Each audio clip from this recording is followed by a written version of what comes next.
At this time, I'll call our recess back to order, and I'll turn it over to County Manager Brian Alligood. Thank you, Mr. Chairman, members of the board. As we finished up last meeting, we are now going into education.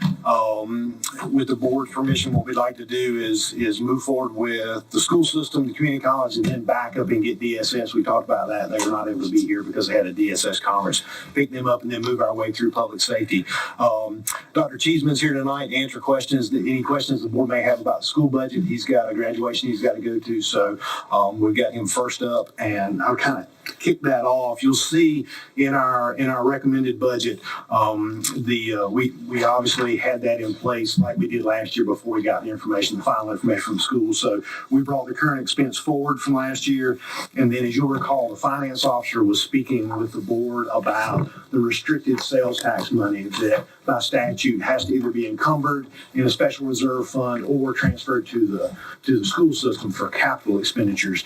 So, our proposal on that, I think the school system made the suggestion that the board look at the technology piece because they had such a large technology expenditure based on the COVID funds, that the board starts setting aside some funds to take care of that in later years when they need to replace that as a bulk because it came in as a bulk. So, in that vein, what we would propose to you going forward probably is to take the current the additional sales tax money that we won't be able to calculate until September, and essentially set that aside in the capital reserve for the schools like they talked about.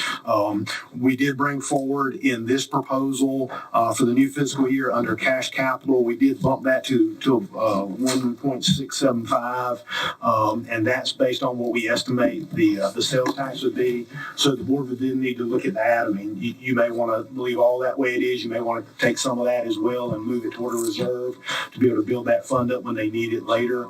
But essentially that is where you are, and you have all the information that we have. You have the school's information, and I guess I'll turn that over if you have any questions to the superintendent and his finance officer. Well, since we've already had the presentation, unless somebody's got anybody got any additional questions? Well, I need some additional information. Okay, go ahead. I got the list from you with the number of people that are paid from county expenses, and it's just about as bare bones as it can be. How about having a job title at least on the list? And then maybe we go back with some job descriptions to see what these people are doing. I got what was essentially a cryptic list of numbers. Okay, we can do that. Okay. And the number of people that are in that, well, if you list by, I think you listed by employee number, if I remember right. Yes, we did. And then it was some other stuff, but salary, job title, and how many part-time employees do you have? Okay. I like to know that too. That we're paying for. Yeah, that we're paying for. Yep. Yeah, we can get that to you. And Commissioner Richardson will send it back to Brian so you can share it with everybody. Yeah. Anyone else? Everybody good? I'm good. Well, Yeah, I'm sorry. go ahead. Do you have, it seems to me that 2 years ago in the presentation, you had a rather extensive list, almost of your reserve study of what the future needs were going to be for capital expenditures. Yes. Okay, I don't think we got that this year. All we got was the ones that came from the principals. Brian? Yeah. No, you had something I thought was much more extensive than that, with like coolers and chillers and roofs and all that type of stuff. Right. So in 2 years, we've narrowed some of that down. So that's come down a bit. But we've actually are able to use our ESSER funds, and we've done an RFP specifically looking at HVAC and chillers. And so we've put that into a different bucket of an RFP with our ESSER funds. We can send that proposal to Brian and he can share that with you. Okay. But the list that County Manager Elliott has used the exhaustive list, and I think that totals about 5.5 million or something Yes. in there. Yeah. So that would be it. Okay. The reason I ask is because at some future date, though, you're not going to have ESSER funds. September 2024. Yeah. And then the county would be responsible for coolers and chillers and all that stuff that goes out. Right, which is why we're trying to use those funds now, so it would not be the burden of the county. Absolutely, 100%. Okay. And if you think through it this way, there's been some debate statewide and even at the federal level whether ESSER money should be used for HVAC, especially if you had a pre-existing issue with your HVAC prior to COVID. Right. And so we're trying to do a set aside right now between 4 and 5 million to say, look, we can save our county that amount of money if we earmark that towards the schools for HVAC and boilers, chillers. The issue is those projects have to be done 100% to fruition. Otherwise, if the project ends after the expiration date, then your local funding is on the hook for it. So we don't anticipate that we would be able to hit every single school just based on material and timeline of when it would come in. Sure. So we can give you an update as we move Okay. forward with that. Thank you. Yeah, definitely. Did you have another one, Hood? No, that's it. Okay. I'm sorry, Ed Booth is running a little bit late. Have you heard anything from Randy? Randy's Oh. videoing the Okay, graduation. that's right. So if he has an additional question, we'll just send it to Brian and let him Yeah, send it to you. absolutely. So Thank you very much. Appreciate it. thank you. Thank you. So, Mr. Chairman, members of the board, if you move on to the community college, start on page 129, just a quick rundown on that. And Dr. Lucas here tonight, if you have any additional questions. The current expense is up about 200,000. The cash capital is down about 500 or so, or a little less than 500. And that, remember, we talked about was because you did some one-time capital last year for the boat building startup piece. So that's one time. So overall, the budget was down just slightly. The proposal not in the community college budget, but the proposal in the budget based on the board's direction and vote previously on the Beaufort Promise program is that we've taken $1 million out of fund balance and set it aside into a special revenue fund with the intent of that being a 4-year cycle so that the community college should charge against that at $250,000 a year, or if the board wanted to adjust that up or down, so that they could provide the program that they're looking to do, that they've talked to you about in providing tuition-free education for folks in Beaufort County to complete at the community college. Why don't we just fund that at $250,000 a year, regular budget? Well, I mean, that's up to the board. What we've proposed to you is to take $1 million out of fund balance and set it aside in a special revenue fund so it's there and it's dedicated for that and it can be drawn down. What we proposed was a 4-year cycle because the board said you wanted to be able to watch it and see and study it kind of like a pilot project to make sure that there was a return and that you saw it doing what you wanted it to do. So that was the proposal that was what we put together based on what we heard the board say. Well, what I see going on here early on in this process is pulling a lot of money out of the general fund so that we avoid giving a tax decrease this year.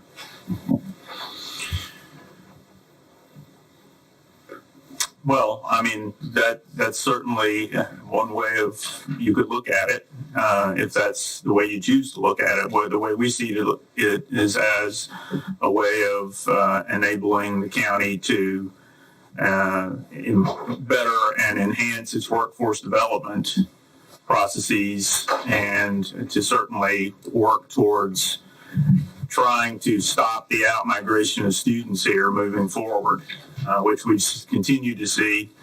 The only way we think that we're going to try to stop that out-migration and to try to build a workforce for Beaufort County as well as the other 3 counties that we'll serve through our foundation is to try and continue with the Beaufort Promise program, which has increased our enrollment by some 22% over the last year.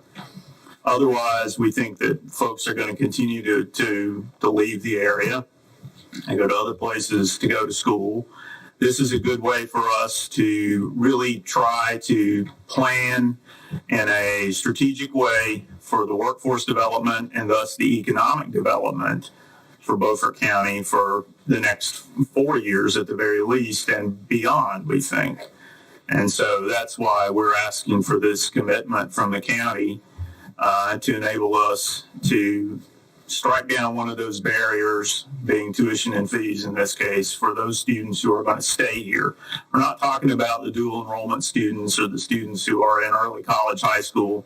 They go for free already, compliments of the state.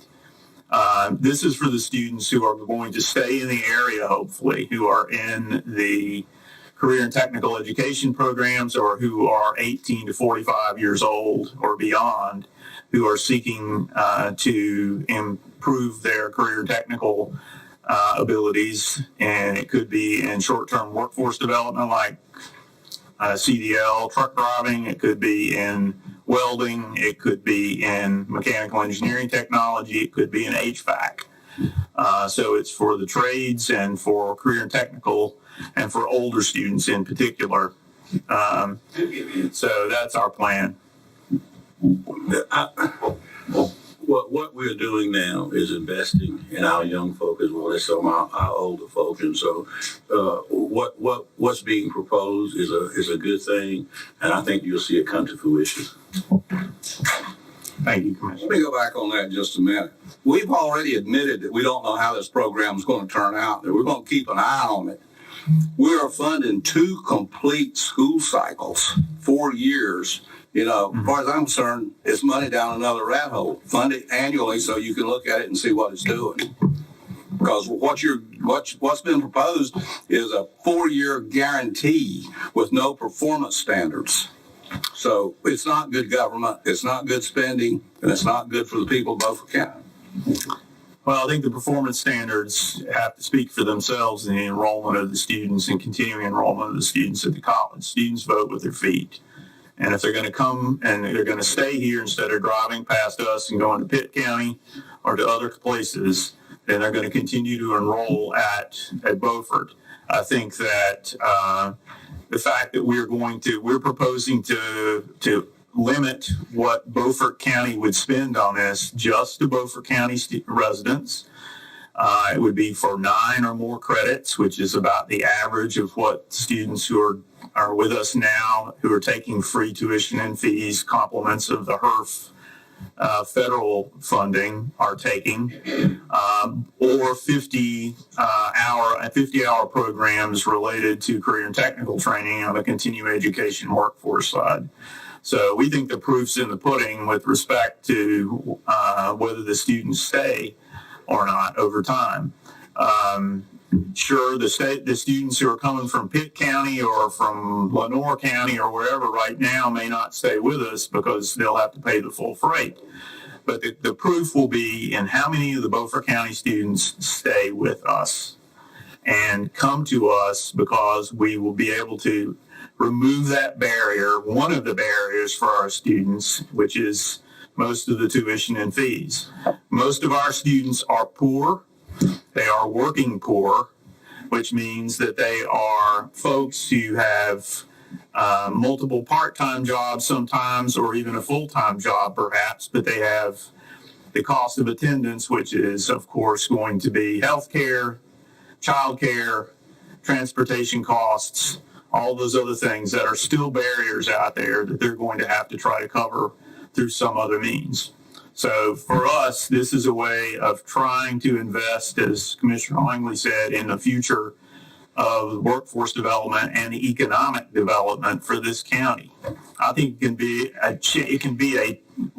can change the economic development landscape here if we are able to move forward with something that will try to reduce some of these obstacles for certainly a population of 18 to 45 and beyond.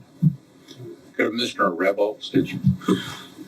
In answer to your question, Hood, I think it's critical that we make a long-term commitment. We just don't throw this out here for a year and say, next year we could pull it back. I think there's got to be a commitment here of that time frame in order for us to be able to properly evaluate it. So I'm in full support of this program. Stan? Are all Beaufort County residents that use this program funded by Beaufort County? Are they all American citizens?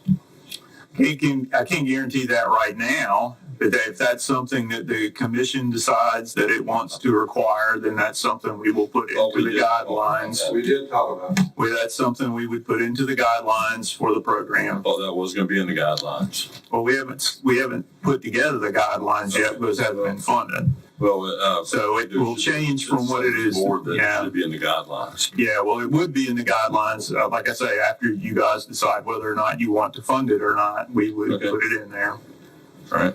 Dutifully so. Okay, one more time. We might as well make this into a fun thing, folks. I've sat here for years. We've invested in Beaufort County. We've invested in Beaufort County over $70 million a year in the school system, K through 12. We've invested in the community college year after year. We've poured money into that. The truth of the matter is the community college is overbuilt right now. Everything is an investment, an investment, an investment. It's nothing but socialism. That's what we're talking about in here right now. Pure socialism. And if you guys want to buy into it and you want to go for the socialist thing, the taxpayers will have to decide. Yes, Ed. I remember a few years ago, Doc, we had this same conversation about early college. It was socialism then, and that's one of the best programs that we have in this area. And I support what you're trying to do. I hope that this board don't stoop low enough to limit any child from furthering their education. If you're in the school system, then you should be able to go to schools. I know they're talking about the Latinos, but they're here and they're part of our program. And they should be a part of all programs that we have. And it's like Jefferson said, a nation that wants to be ignorant and free wants what never was and never will be. Higher education serves not only the individual, but the common good of this nation. If we're going to be a democratic republic where people are going to make decisions for themselves, they're going to have the capacity to make those decisions. That's what higher education helps them do. Can I go? Yes. Well, you referred to Jefferson. Back in his day, there was no public education. Yes, but he created it. He did for a college in Virginia. That was it. I think, and I would like to restate, if anybody has a green card, I probably wouldn't have they'd be here illegally. Maybe you could expand to them being able to use that function that supports Beaufort County citizens. I don't know, that's up for debate, but flat out illegals is, I can't see where the taxpayers of Beaufort County need to, as Booth so eloquently spoke, if they're in the school system, which in the public education system, at least primary school system, they have to be funded as per the Supreme Court ruling some years ago. And so that is part of the funding. But I do not think there should be a continuation where people are here illegally, especially now where they're being brought across the border in droves. The taxpayers of Beaufort County fund that and make that as a protractive nuisance, so to speak, to bring them into our country, free education, yet we pay for it while our children can't get baby formula. I mean, it's just ridiculous at this point. We can't do but so much for everyone in the world. America's a wonderful place, but we cannot be the last resort for the rest of the world to come and live here, free education notwithstanding. So I think we need to rethink free education for everyone, because I don't think that's going to work. I think mathematically it is a functional impossibility. Anyone else have a question concerning the budget? Okay. Thank you very much, Dr. You're welcome. Thank you. Thank you. Brian? Thank you, Mr. Chairman. So if, with the board's pleasure, if you'll move back to social services, that's on page 61. And just in general, like we talked about in the budget presentation, under human services, overall, those cost centers, which include DSS and the health department, were up about 5.1%. Again, we look at DSS like we look at the health department on what that cost share dollar is. And we do show that there's a 1% increase. It's increased from 43% to 44% on their budget. But if you go to page 61, you'll see the detail of their different programs. And the director is here to answer any questions you may have. Questions for DSS? I have one question. Go ahead. Do you have any programs that are totally funded by Beaufort County?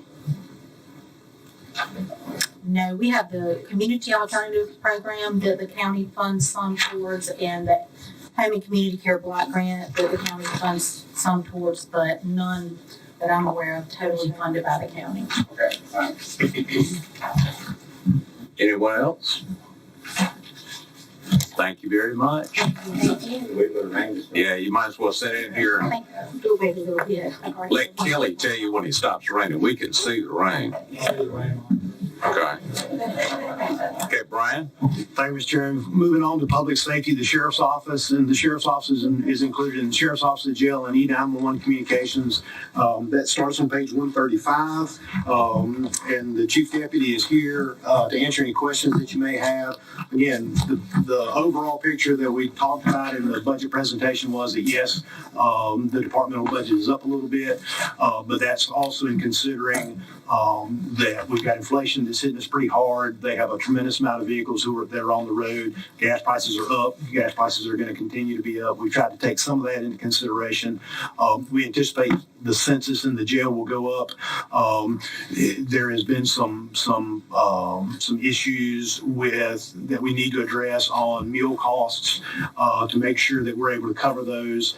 So we anticipate some increases there. We want to make sure that the vendor that's providing those funds is able to do that and not go bankrupt and not be able to provide those meals to the inmates, which we're required to do. And then there's additional cost, as we talked about, with supply chain issues on the maintenance of vehicles, as well as we had proposed, and the chief deputy has some information for you on the vehicles.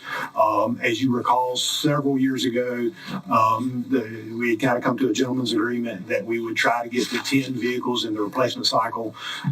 We were at a point where we felt we could get back to that. So in this budget, it is showing a 10 vehicle replacement cycle, and that's at $400,000 to replace, and that may not be 10 vehicles because vehicles are outrageous as they are right now. So essentially it's whatever $400,000 will buy. So, but the chief deputy is here to answer any of your questions specifically about the vehicles, because that question came at the last meeting, and so he's got a spreadsheet for you on that, and then any additional questions as you dive down into that budget that you may have that he can answer for you. Thank you. Okay. Open for questions. John? Charlie, the first question is under the monitoring that we've done, that you got the budget for the, what do we call it? Pretrial release? Yes. Electronic house arrest. Some of the discussions we've had was we wanted to increase that. Is that enough to increase the use of that? The number that was selected in the budget is basically based on the trends of spending for the last 3 or 4 years. And that is really based on the fact that anybody who spends any substantial amount of time in the jail gets the application sent through, and then it's up to the judge to sign off on.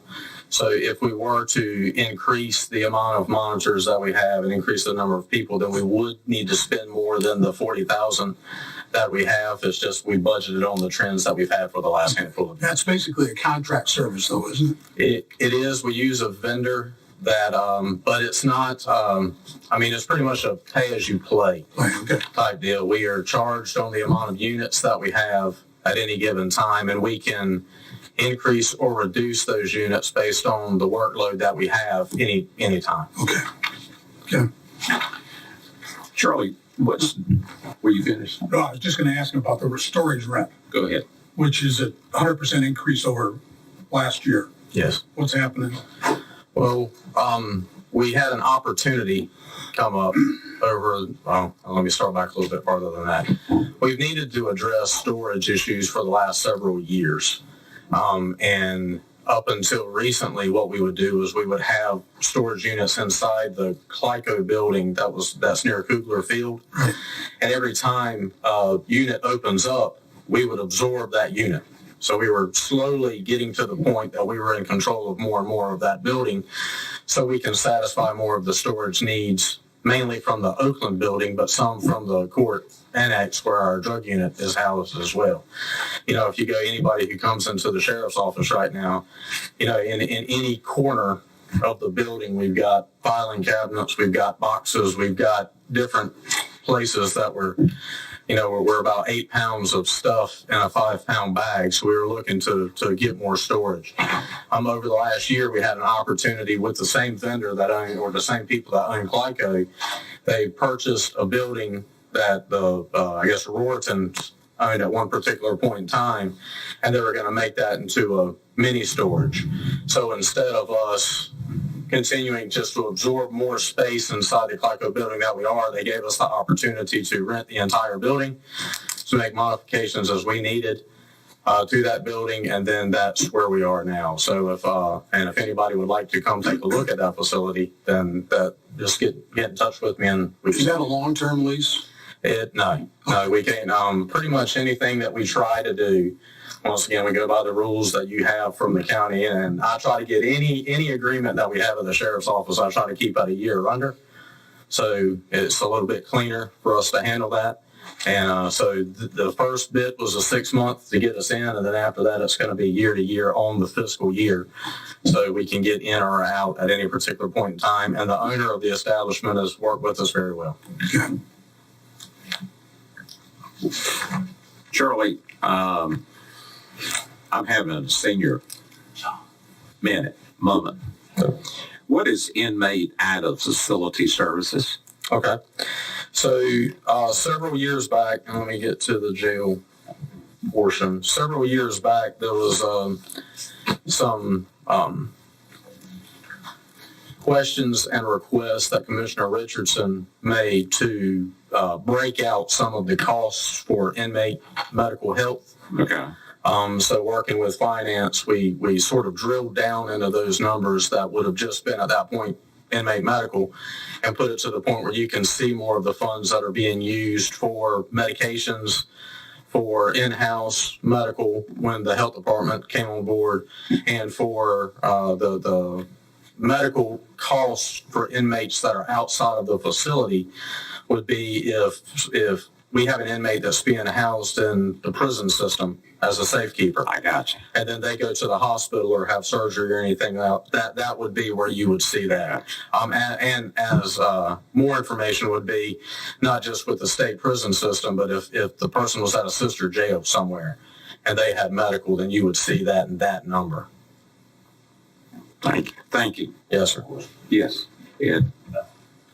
Mr. Manager, you stated earlier that you want to get back on the 10-car rotation. And I hate to keep beating this horse to death.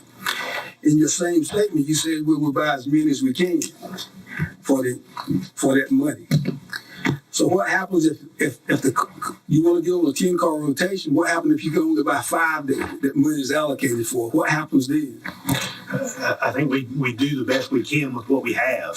Our hope is that we would be able to buy a state contract or whatever contracts that are helping negotiate those prices and keep them lower. But obviously, there's an increase in cost for everything. So, will that fund 10 cars? I don't know. We'll have to see what the market is like. But if it only funds 8 or if it only funds 6, then we're later down the line. We've got to somehow figure out how to work that. How much of an increase have you seen in the price of vehicles? It depends on what type of vehicle. We've got, and I have zero doubt that in the budget that we can get 10 vehicles in. Just looking at the information on the spreadsheet that I gave, which should answer a lot of the questions about vehicles, especially surplus vehicles or unassigned vehicles that you have. Well, we have a plan for vehicles that really is, we present it yearly, but we look at it all of the time. And the plans for what we've got going on for next year and the year after that and the year after that really started 3 or 4 years ago and looking on that cycle. So we've been fairly smart with our planning. We've got a mixed fleet, and we've got a fleet that we've purchased vehicles not in, and bulk is probably not the great word, but we haven't bought a whole bunch of the same type vehicles in the same year, so they're going to come due to be replaced in the same year, if that makes sense. So we've done as much of that as we can. Probably the most, the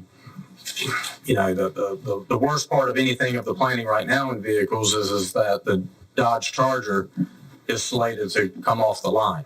Dodge is already saying that they're not going to make the Charger as a police package vehicle moving forward.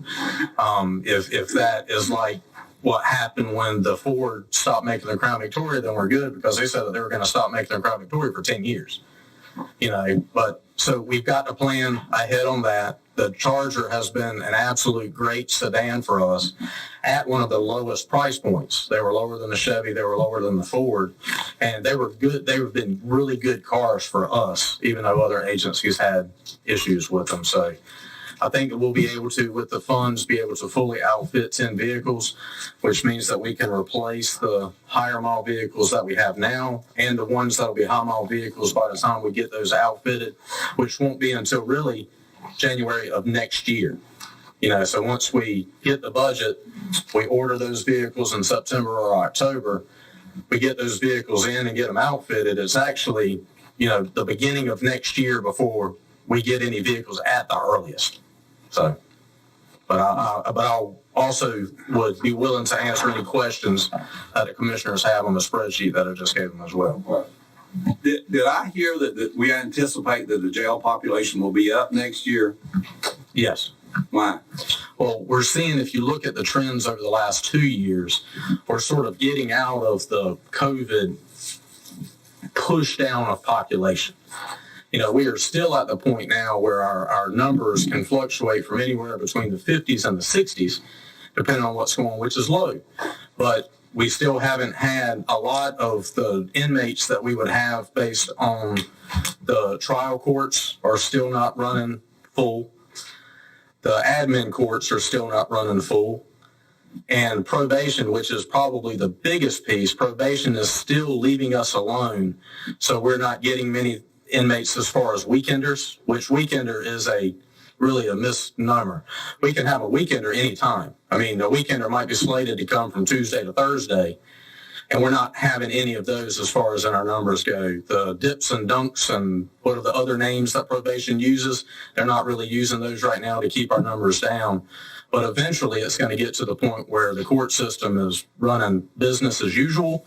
And when in that case, when that comes back up, then we're going to be back into the 60s and 70s, which what I would consider a normal number for the jail.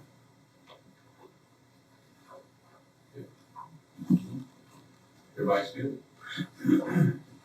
Okay. Thanks. Brian?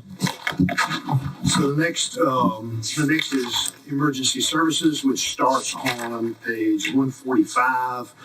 As we went through that one, and the director and his division heads are here tonight to talk about any specific information you may need. But under emergency medical services, you'll see that budget is actually decreased from last year's recommended budget. It's down by 2.8%. Emergency management is up about 20%. That's a small department, and we are replacing a vehicle in that department this year, or proposed in next year's budget, at about $47,000. So that is driving about half of that. Overall, there's also, as we talked about with all the other departments, there's insurance, there's retirement, all those things that are on top of that. So when we look at that, the main driver is that vehicle replacement.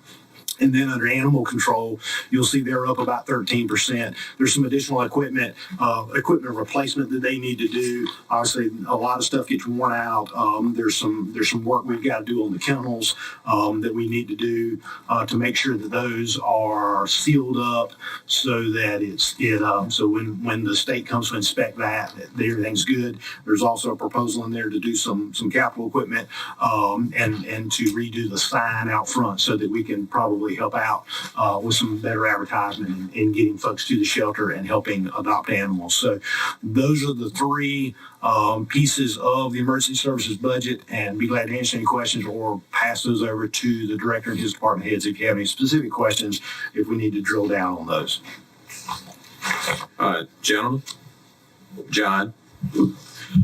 Brian, the EMS tax revenue, which is the taxes they levy on those people that are not in another EMS taxing area, right?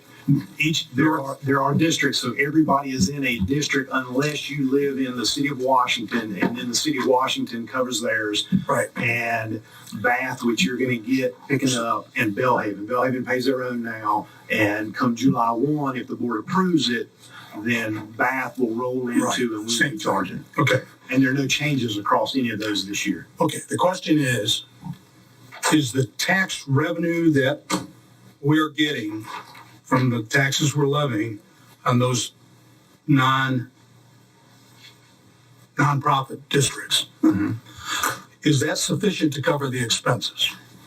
No, not in general. Okay, so what are we taking from the general fund to make that balance? Well, what we're in the areas that are covered not by the county, the departments are making up that difference. They're having fundraisers, they're doing whatever Yes, to right. cover their budgets. So there is a portion that we're moving back, and I'm not sure. What are you looking at, Nick? Can you look at that number?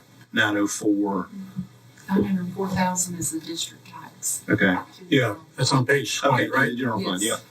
Yes. Okay, Page 20. so we're taking in 904,000 from those districts that are the North Beaufort and the two on the south side. Bath Township, Washington Township, Town of Belhaven, Town of Bath, Town of Pantego, and did I miss one? That should be it. That's it. Okay. So again, do we know what's coming out of the general fund to? So whatever so if we take the total expenditures for EMS, the 3,014,344 that's recommended, and subtract the 900,000, that would give us that difference. And- There's also Bill. Oh, yeah, that's right. Yeah. We also have some, Bill? Yes. we have the billing that offsets that cost as well, but then again, we have some additional expenditures that are going to be in the communications budget for the emergency dispatch folks. So we have expenses in various places as well as different revenues that offset those Okay, expenses. let me see if we can get this from you. If we were to operate this as an enterprise fund, what would the deficit be? I'd have to calculate it Okay, for can you Yeah, do that? we've done that before. Okay. We've provided that before. Yeah, I can update those numbers. Okay, thank you. Yes. The last time that we dug into it, it was plus or minus $1 million. Yeah, so, and the other piece of that is that there should be a portion that's helping the overall coverage because the county is responsible under the administration of the plan from the state to ensure that all that occurs. So there's some oversight that would naturally be a part of that as well. In other words, what you're saying, we're not charging an administrative fee to these departments that are kind of standalone as it relates to billing and No, we're just reporting. taxing the taxpayer for that. Well, Well, you're actually maxed out. Yes. Most of the districts are maxed out at 5 cents, so you can't go any higher than 5 cents because of the way the districts were put in.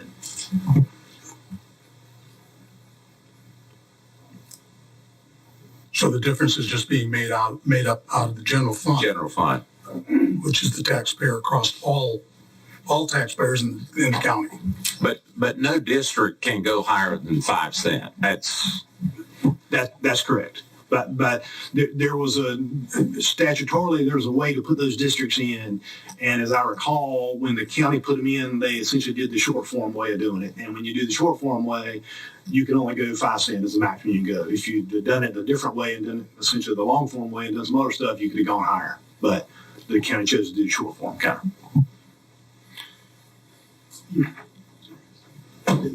of.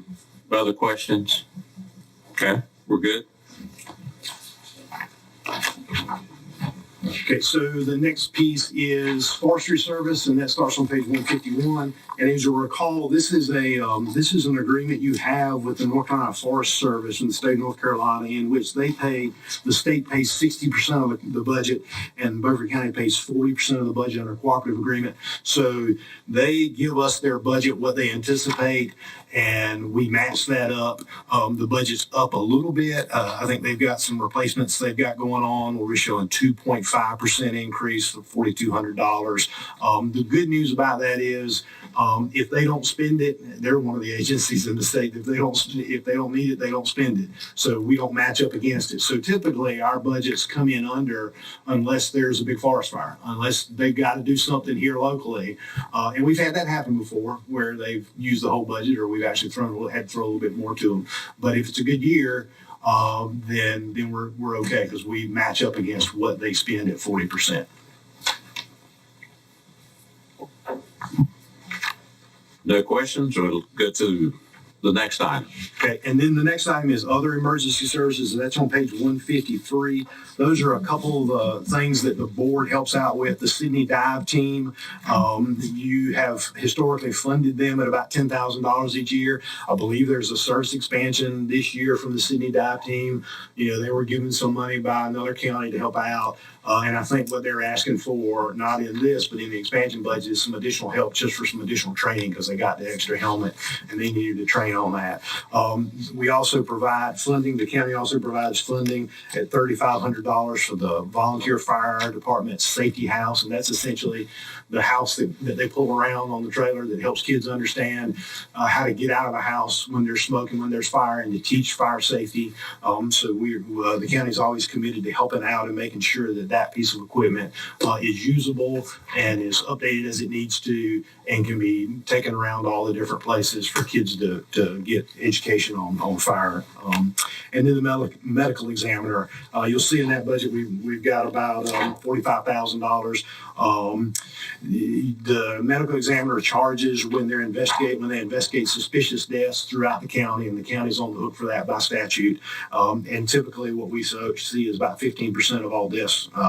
That accounts for about 15% of all deaths statewide that have to be investigated by a medical examiner. So again, that goes up and down. So historically we kind of trended out, and that's where we think we're going to be, is about 45. So those are the three items under other emergency services. Be glad to answer any questions you may have. Any questions? Okay, we're good. That takes us into the special revenues. You'll see that starts on page 157, and let us get into those. So of these, you'll see the description starting on page 155. That's the E911 telephone system. That's where we get funds from the state, where the state applies a surcharge on telephones, and that money goes to the state 911 board. They divvy it out to counties who have public safety answering points, and it's based on the number. I'm trying to remember if it's based on population or what it's based on. There's a formula that it's based on. And then they look at the amount of money that you have in fund balance related to 911, and they discount it if you have too much fund balance. But this is the funding that we get from the state. Then you have the state and federal seized funds. That's revenues and expenses associated with the seized drug funds that we get from state and federal government that the sheriff's office uses. You have the fire and rescue districts. This is the fund that accounts for the tax collections and distributions. And we'll get into this a little bit further starting on page 157. Again, you have the tax reval reserve fund. We talked about that in the budget message. You are required by statute to set aside a certain amount of money each year so that you can pay for the revaluation when it comes up. That's where that is. The economic development fund we talked about is what we call the airport grant fund. Under the old agreement or under the old arrangement where the county and the city were together on the airport and the county stepped out of it on the agreement, you set a baseline back in the year that happened. The county always gets that amount from the valuation, the revenues that are received off the valuation at the time that agreement was made. Everything above that goes to the city. It's sort of an incentive for them to grow the valuation out there, because when it grows, they get additional money. So that's where we show that money. The money comes to us because it's only taxed at the county level that was de-annexed in order to provide an economic incentive for people to locate at the airport. But that's where we show that money coming into and then paying out on the airport grant.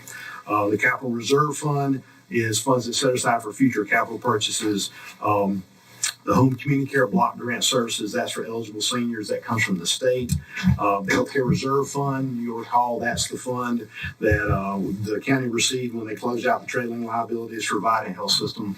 And those funds were set up. The county borrowed against that. You'll see in the budget where we're paying ourselves back. We talked about that during the presentation. I think we have eight. It was a 10-year loan. Yeah, it was a 10-year loan. So I think we've got 8 years left on that, and we're paying ourselves back in interest.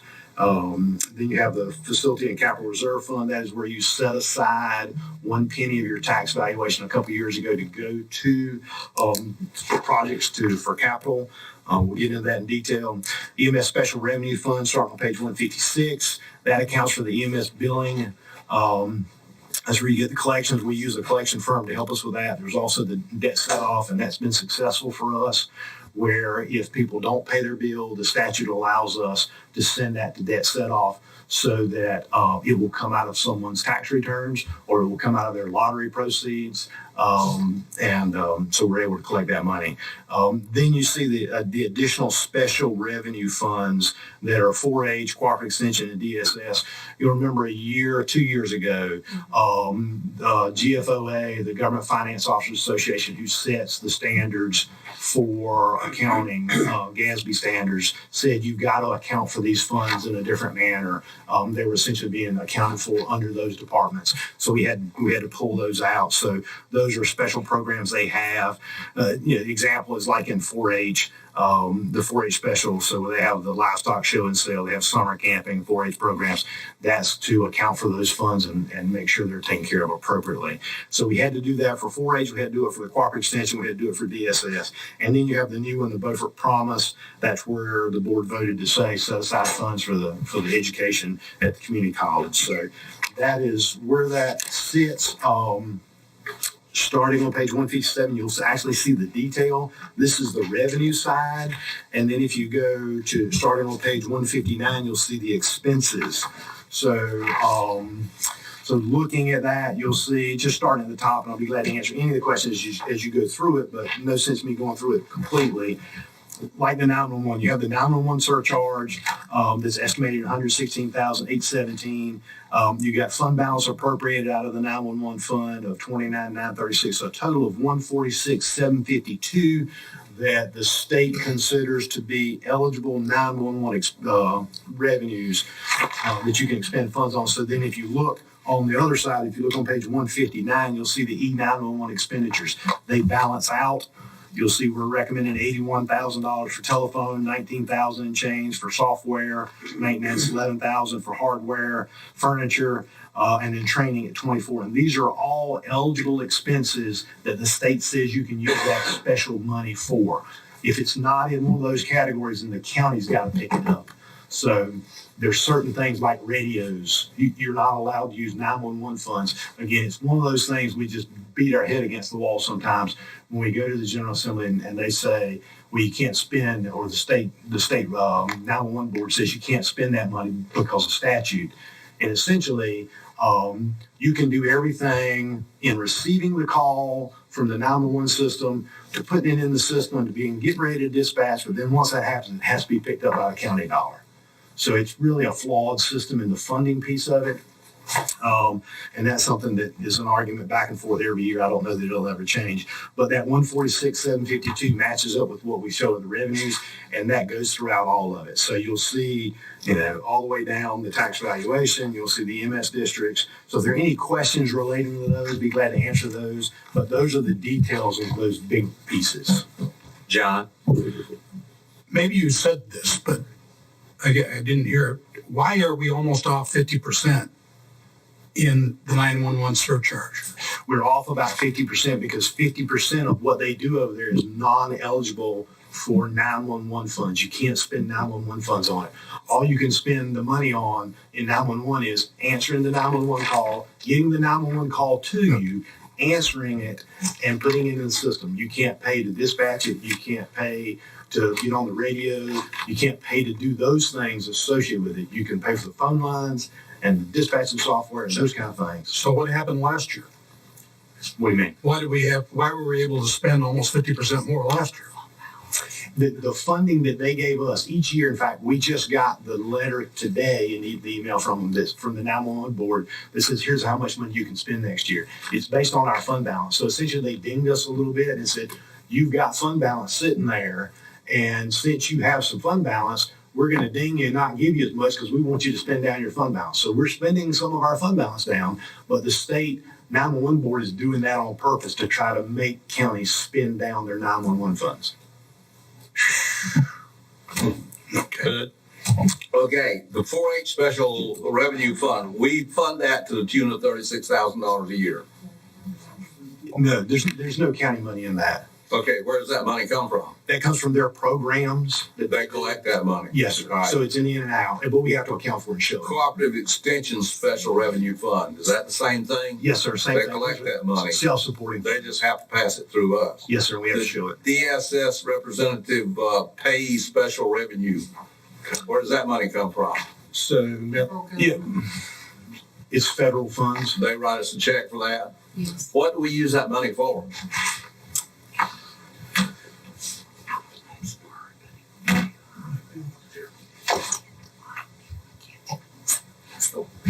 Yeah. So Melanie Melanie left.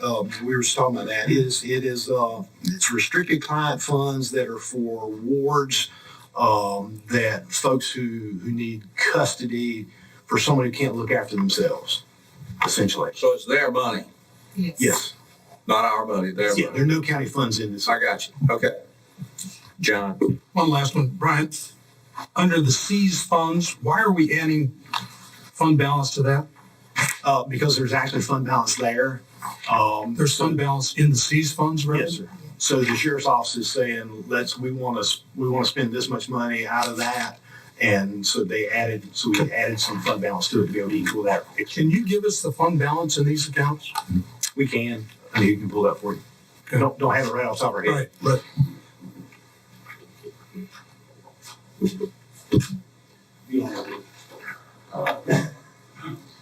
Right, Brian and Charlie and Anita, how do we fund changing our technology in the 911 center?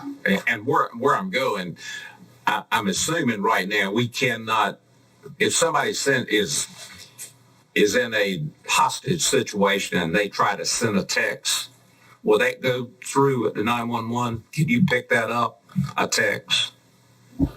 No, You not right cannot. now. We do have the consoles that we have now are capable of doing that, but we're working on getting the correct and upgraded modules through our operating system to do that, and all of that is in the budget. Was in the budget, got cut last year, it's in the budget again this year. So if we get the modules to do that, then we'll be able to upgrade that.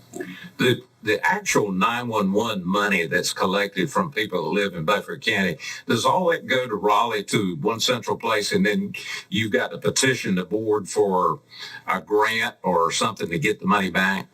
So actually, it's charged against your phone line. So there's a surcharge against your phone line. Right. So there's the fee on your landline if you have one. There's a fee on the cell phone if you have one.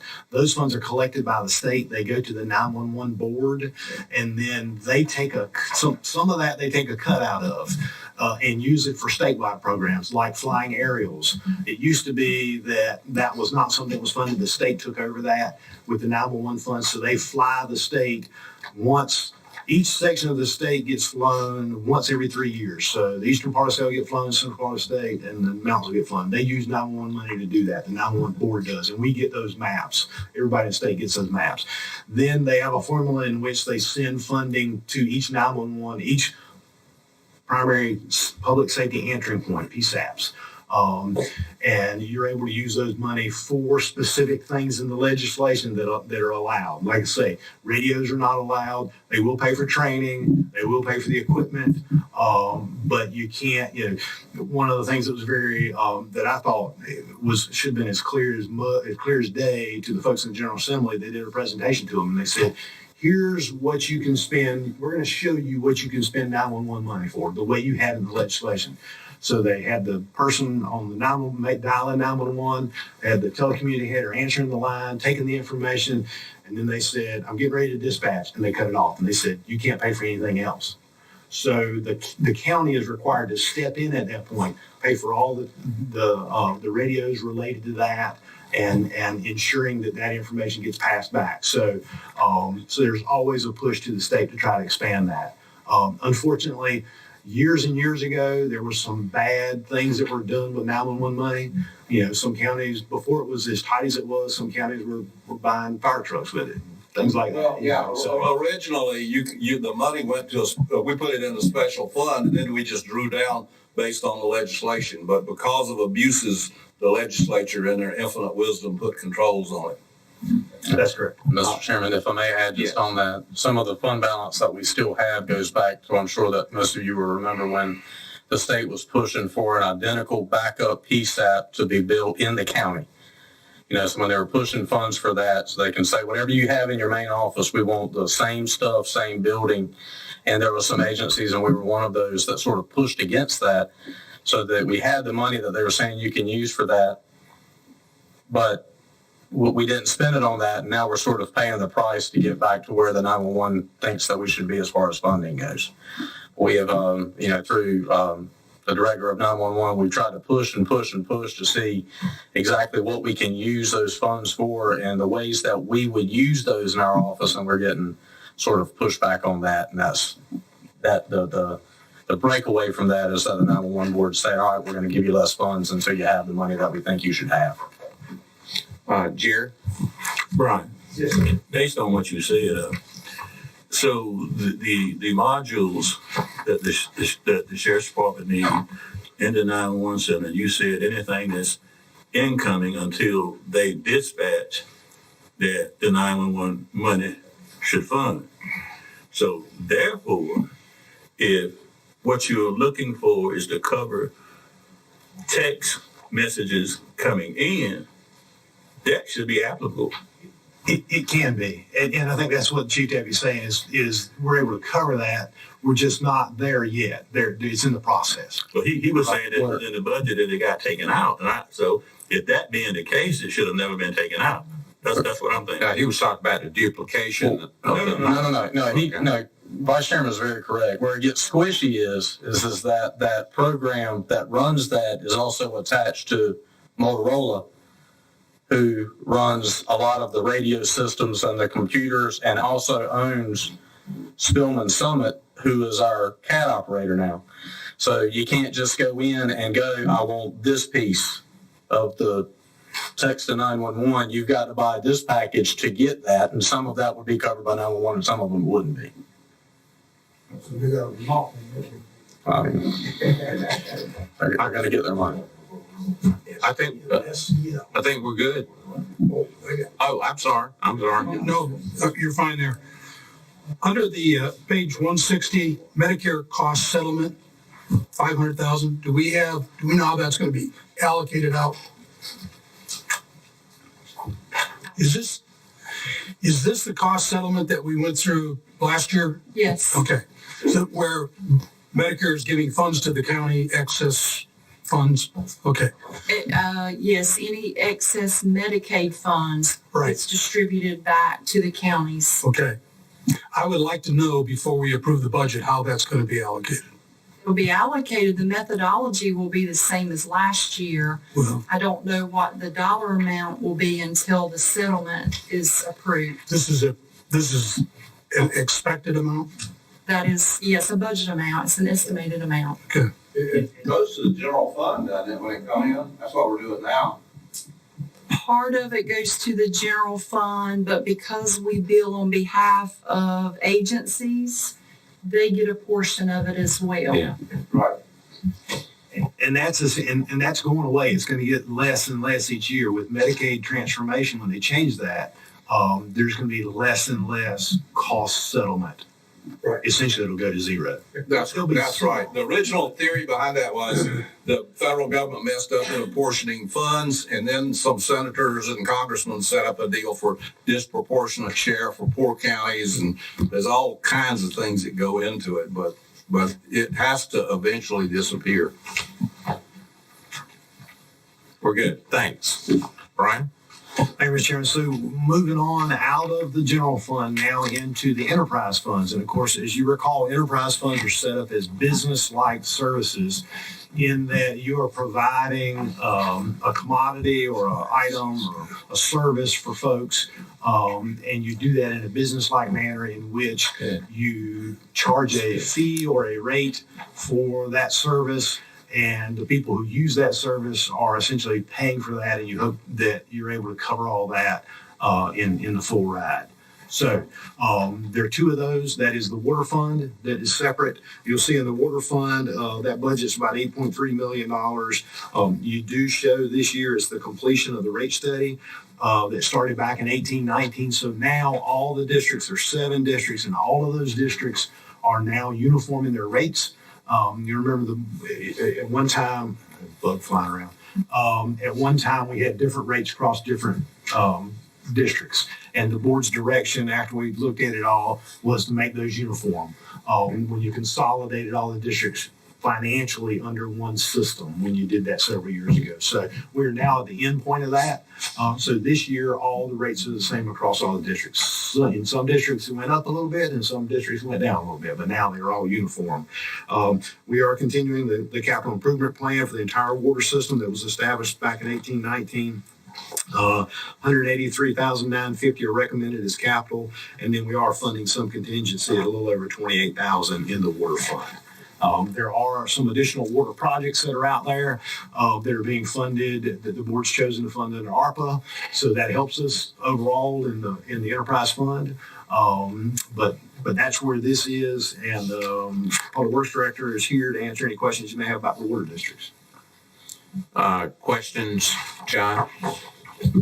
We have, we show in the budget, there's $70,000 for credit card fees.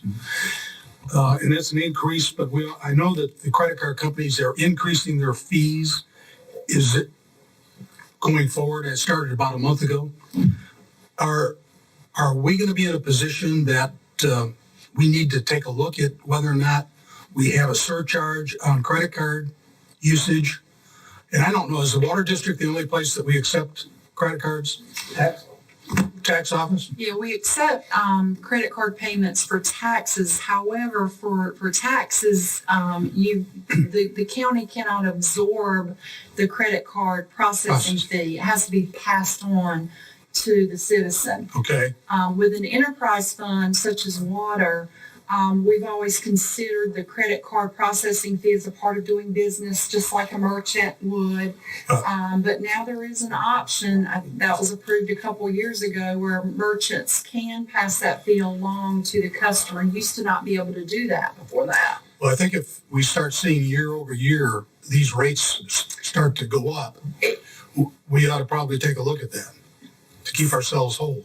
So really the reason for the increase is more utilization of credit card payments because of COVID, I believe, rather than rate increases. Well, it was on the news that they're raising their rates across the board.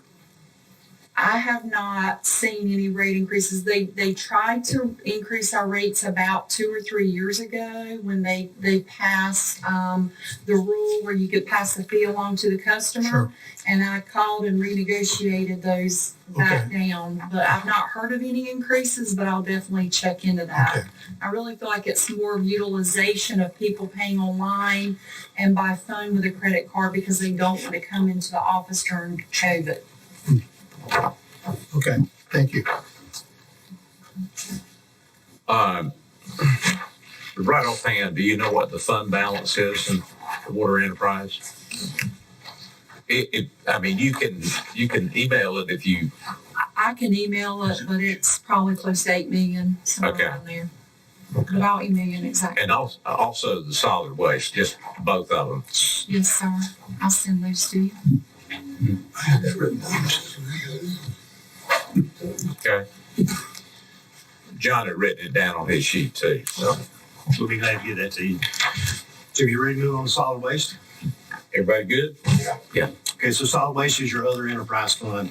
And again, in that, it's about $4.2 million that were recommended. It does involve and include a recommended $5 increase in the solid waste fee. That would take it to a total of $175 from $170.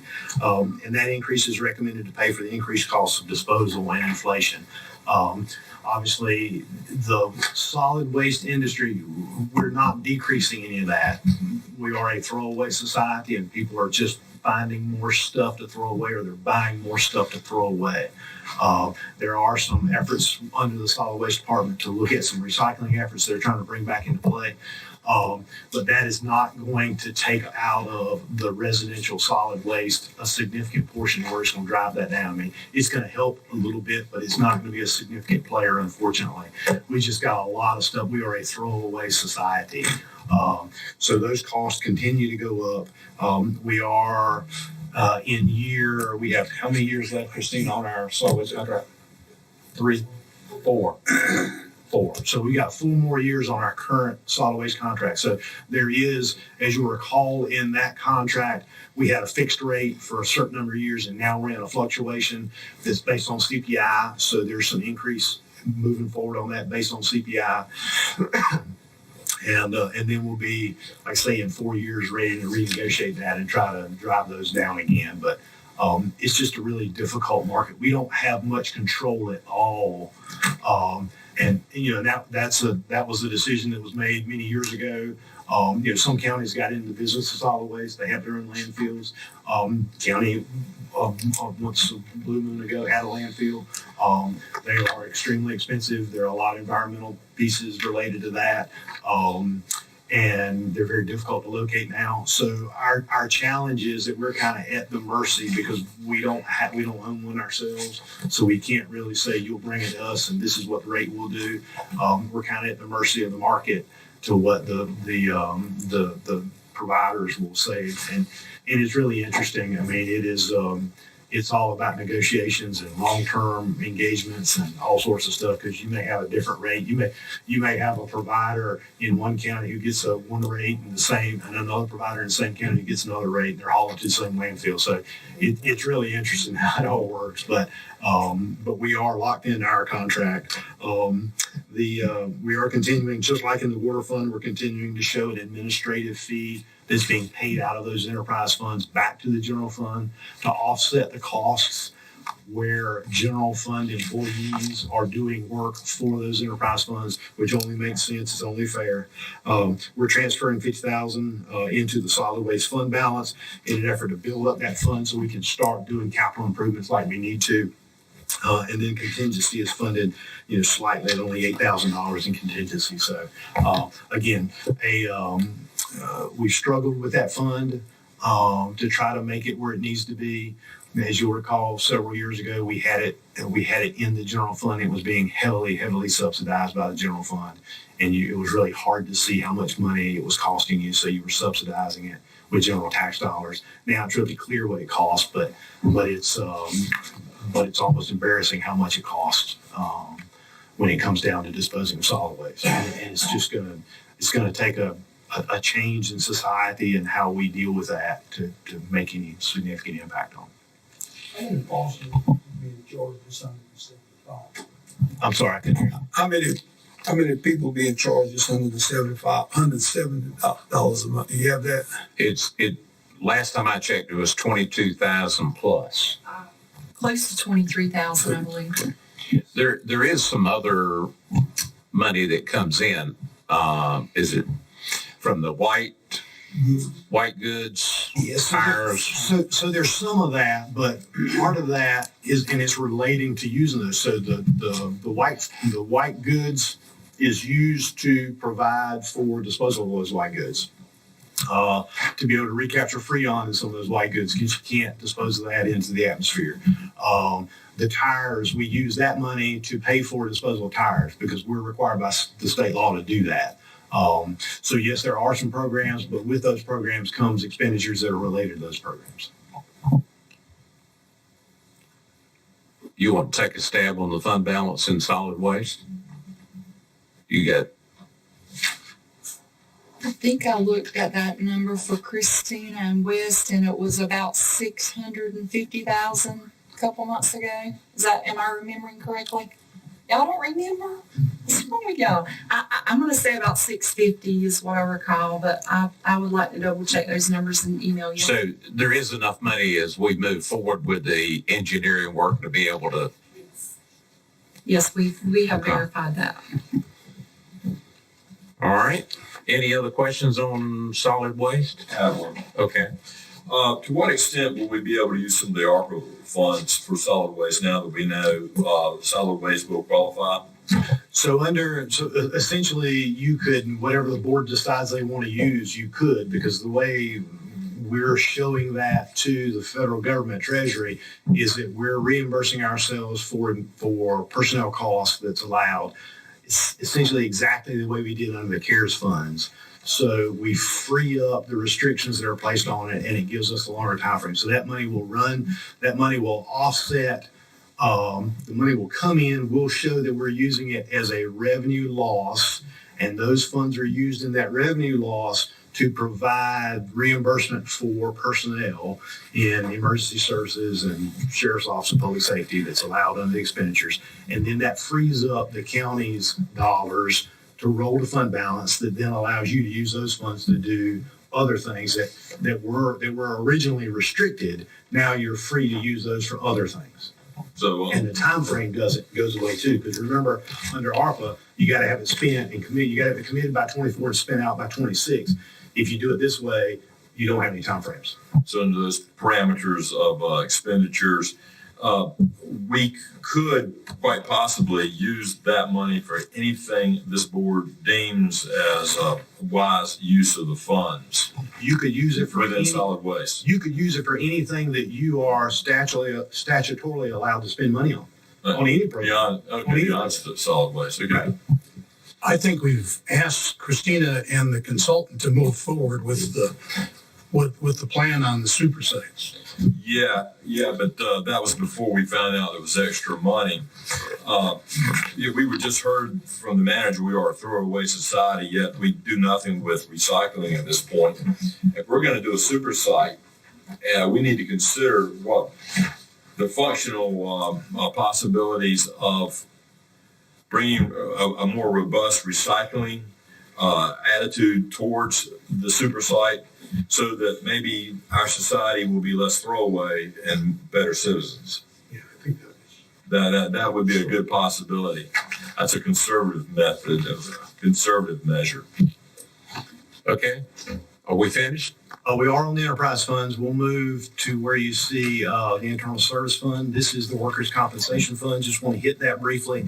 This is a new established internal service fund, and that accounts for the services within our different governmental departments, and it used to pool the resources so that we can make a cheaper operational cost. So you have the workers' compensation fund. So we're pulling, you'll see in the detail on page 173, payments from the general fund, that's so we're pulling $600,000 out of fund balance. Then the additional $146,000 plus the 600 makes the 746 that comes out of general fund to be the total there. And then we're pulling 30 out of water fund because they're covered by our workers' comp as well. So that gives us a total revenue of 776. And then we're showing what potential claims could come out of that. So remember, this is a way for us to drive down our premium and hope and set up that fund so that we're able to do that. And no changes in our workers' compensation. I mean, we're still covered at the same level we are. We're just taking a higher deductible. Any questions on the workers' compensation fund? You want to move to the capital projects? Yes, sir. So on page 175, you'll see the 1 penny that's set aside. 603,275 is the transfer. Building improvements of 575. There's contingency of 28,275. And where are they?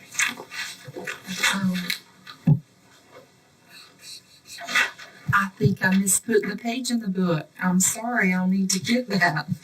The details missing there on those projects. So Christina, you have them with you. I'm so Christina's sorry. got them. Yeah, I just did that. Do you want to make copies and just pass them out? Can you do that, Katie? Let me see what.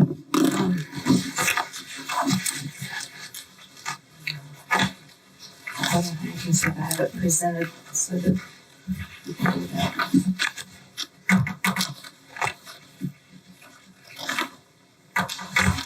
If you don't have it, I have it in my office. No, I have it, I just have to get to the right page, I believe. I know, exactly. I have everything else in here. Right there.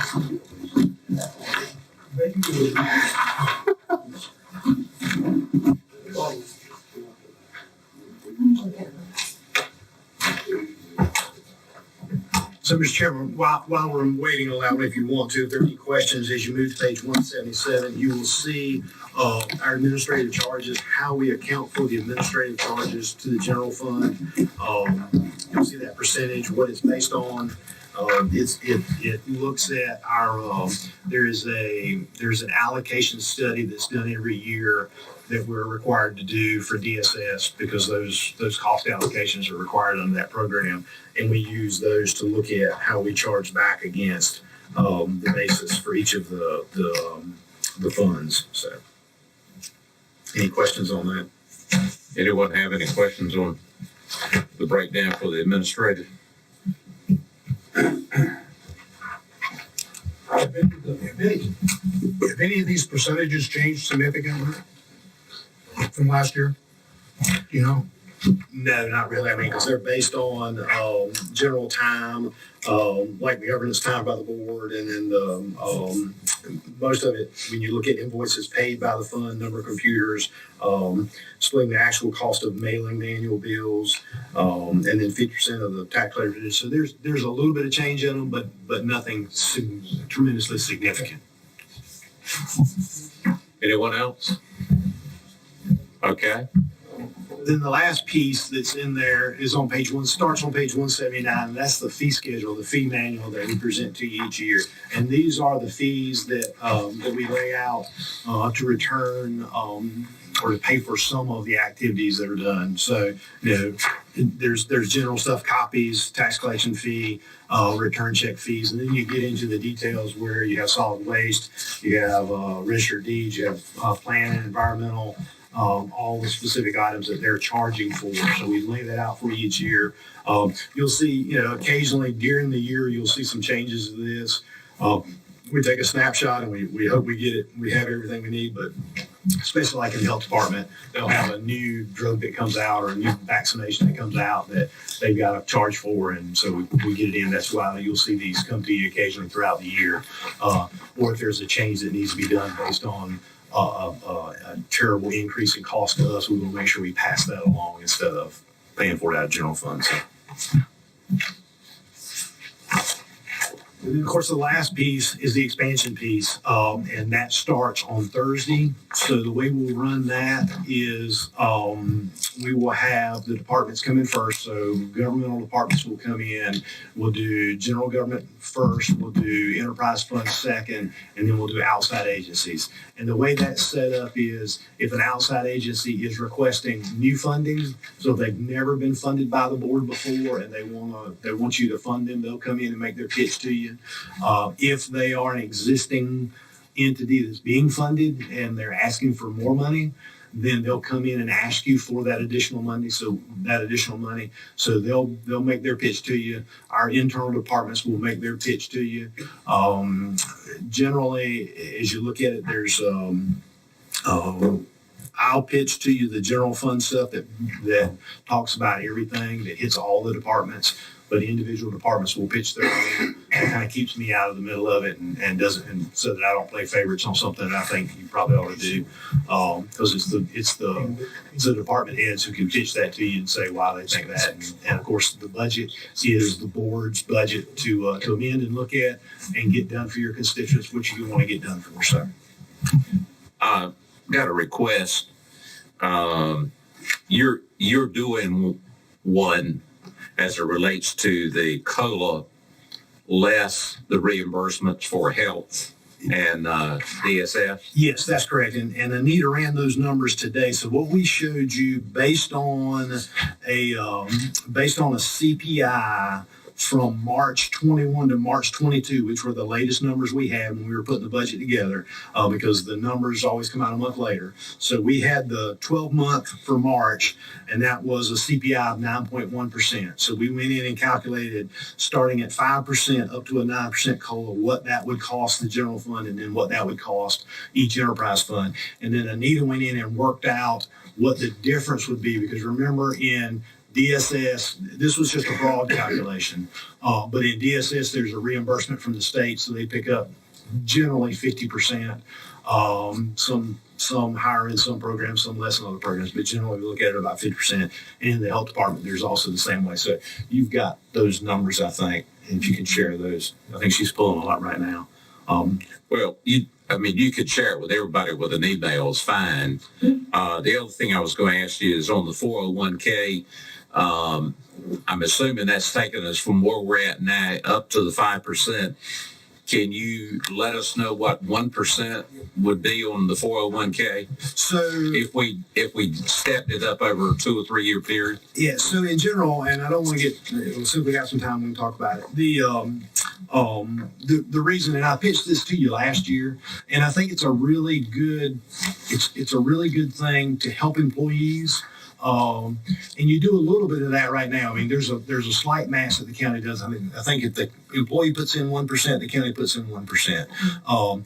Currently, law enforcement officers, by statute, you are required to put in 5% to their 401k. They don't have to contribute a penny. By statute, you are required to do that. So there are agencies across the state. In fact, I used to work for one in a municipality that said, if we're going to do that for our law enforcement, we're going to do it for everybody. I'm not asking you to do that. That would be a significant increase for us. What I am asking you to do is increase what you're doing up to 5% and say to the employee, you got to have some skin in this game, but we're willing to match you up to 5%. So that would equal you out with law enforcement. You're required to do law enforcement at 5. They don't have to put anything in. What I'm proposing to you is that you say to our county employees, we'll match you percent for percent up to 5%. Law enforcement can do that right now. They can put up to 5%. You're still going to put 5 in. You have to. But this essentially is, I've heard several of the board members say we want to be equal and fair about things. And I think that this helps do that. Plus, it's an incentive tool for us to help long-term employees and to help people stay. So I think it's a good plan. You help employees plan for their retirement and to look after themselves in later in life, and they've got to commit to it. They've got to be a part of it. It's not like you're just giving it to them. They got to have some skin in the game. So, so Katie's put it out for you. Christina, you want to hit these? There's card access for all the facilities. There's a space study. There's a roof at Tideland. There's 2 phases of that, and then there's the VHM exterior doing some work on that. That pretty much sums it up. The card access would be, if you recall, the fiscal year 2022 budget, we did the buildings for the central campus located here downtown. So you'll see these are the buildings, the outline buildings, farm services, Tideland, animal control, the EOC, as well as the health department. The next item is the space study, which again, there's been multiple conversations throughout the years about looking at our overall buildings and looking at each department. The number number of personnel, the type of square footage that they require. Do they require storage? Do they require desk space? Do they need cubicle space? Where do they see themselves in the next 5 years to 10 years, looking at that? Then also the Tideland roof, phase 2, moving forward with that. And then the last item is BHM exterior paint, as well as the cupola repair. Anyone who makes this turn off of Market Street onto 2nd Street, you'll see that it needs a look from TLC. This does not include any window replacements. As you know, that's an extremely historical building. So we are just looking to go in and hopefully do repair work. I will go ahead and say that the $55,000 that's listed in this is not nearly enough to do a restoration of that building. This is only purely a paint job and immediate repairs of the cupola and that type of thing. To go in and to do a true restorations of all of those windows would be much more than that $55,000. So we always have this conversation every year when we talk about it. The board was forward thinking enough several years ago to say, let's put a penny aside. You funded the study that looked at our infrastructure and said, here's what you need to be setting aside each year to repair your existing facilities. And I think that was about $2 million when it looked at it. We should be spending about $2 million a year on our existing buildings to keep them up.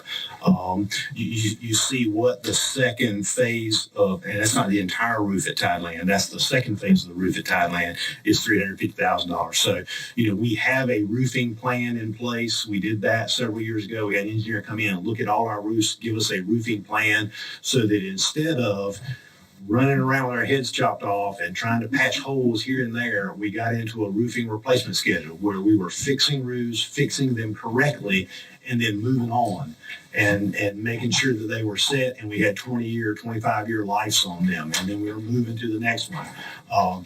But there is still a tremendous amount of work that we need to do to keep up our buildings and our facilities. It is an investment that we've got to look after.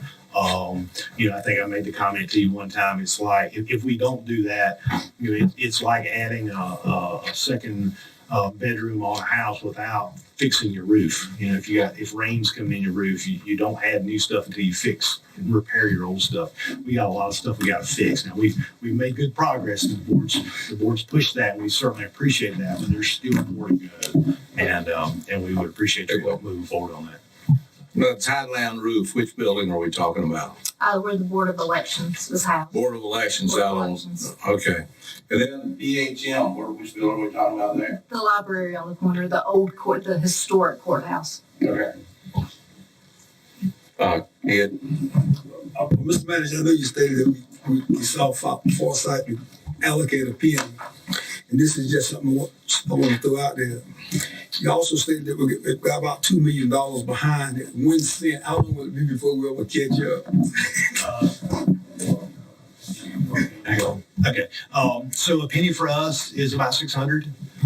So you need to start looking at dedicating a couple more pennies to get there. In addition to your, if you allocated 2 more to the 1, you'd almost get there. We could probably do that because some of the things in that plan looked at bringing our facilities up to standards that we would not. It also included sprinkling our buildings. We don't have to do that. Is it probably a good thing to do? Yeah, but we're not required by code to do that because they were built prior to that need. But if you were able to dedicate 2 more pennies to the capital reserve, then we could start making significant progress on keeping our buildings to where they need to be and looking after them. Any other questions? I have a question. Go back to the schedule on fees, all that stuff. Just what fees are being increased? Other than the $5 for So in general, the $5 is increased. I think everything else generally is close to being the same. The water, remember the water, this is the last year of the adjustment, so everything's level. So there is some change in that, and we can show you those. Can you get them highlighted? So The uniform fees for water, they're on page 207. So the water's going up. No, not necessarily. Some of us, remember, we're getting to this uniform rate, so there was still, Some districts need adjustment. some districts went down just a little bit, some went up, but we're now uniform, so we're all equal right now. As of July the 1st, we'll be all on the same page. That's correct. Anyone else? Okay, we're gonna recess until May the 26th, Thursday night at 5 o'clock. So have a nice evening.